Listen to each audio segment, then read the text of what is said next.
Hey guys, welcome to another episode of Forgotten Guns, and today we're going to be looking at this, a Cox and Clark of Southampton.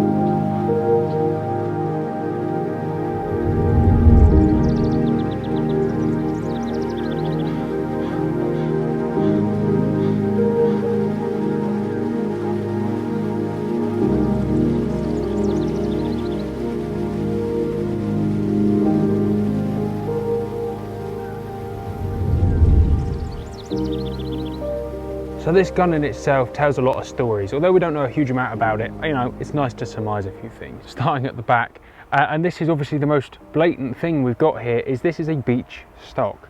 This is obviously not original. However, has been done to actually some half decent skill level. It's not bad, it's not horrific. Yes, it's not made by a master stock maker, but I think everybody's probably seen something significantly worse made at home. I quite like it actually in its own little way, and really shows that somebody loved this gun enough to put a new stock on it. Leading up from the grip into the headwork, you notice actually they have inletted two pieces of wood into the side here. Strange. I'm going to leave it at strange. I don't think the whole walnut, the whole beach stock thing is strange, let alone that they then actually inlet this butt pad to some not awful degree. Anyway, moving off the stock, we got onto the action, which is fairly plain. However, if we flick it over, you might be able to see there's some fairly intricate border work. More importantly, it's these beaded fences that actually show that it wasn't completely terrible quality. Cox and Clark's history is a little bit more difficult to trace than a lot of the others. Obviously just a provincial gun maker or a provincial gunsmith, they were based at 28 High Street, Southampton, so obviously local to us. The Cox name was around in guns, in Southampton at least, before and after Cox and Clark. In fact, if you look at the top here, it is Cox and Clark, the practical gunmakers, 28 High Street, Southampton. Before Cox and Clark, there was an M.A. Cox, and after there was a W. Cox and Sons. So it's actually very interesting to sort of wonder who Clark was, and I'm sure maybe someone out there will be able to enlighten me on that. Either way, this gun was made around the turn of the century, and Cox and Clark went from about 20 years before to about 20 years after, and around for about 35 years. This gun on the whole, well, it's seen a hard life. There's no doubt about that it has seen a hard life. If we have a look at the fore end, which is original, you'll see how shrunken it is around the ironwork in there. And actually, well, I'm going to leave it that it has had a hard life. If this gun could tell stories, I'm sure it would tell quite a few. In fact, greener safety on top.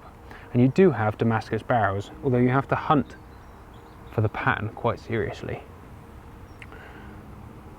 Although when you do find it, actually the quality of the Damascus, in terms of the quality of the twist, is not awful. It might not be the best thing in the world, but it's far from awful. It is far from awful. The serial on this gun is 2120, which does indicate about 1899 to 1900 manufacture date. Chances of Cox, or Cox and Clark at least, or Cox generally actually having made these guns in Southampton itself are fairly minimal. Chances are they were actually made by another maker, sent down and just had Cox and Clark on the side. When it says practical gun makers, I think that's quite an interesting thing personally. Whether they mean by practical, whether they mean utilitarian, or whether they mean solid, who knows? Who knows? But it's an interesting name. It is an interesting name.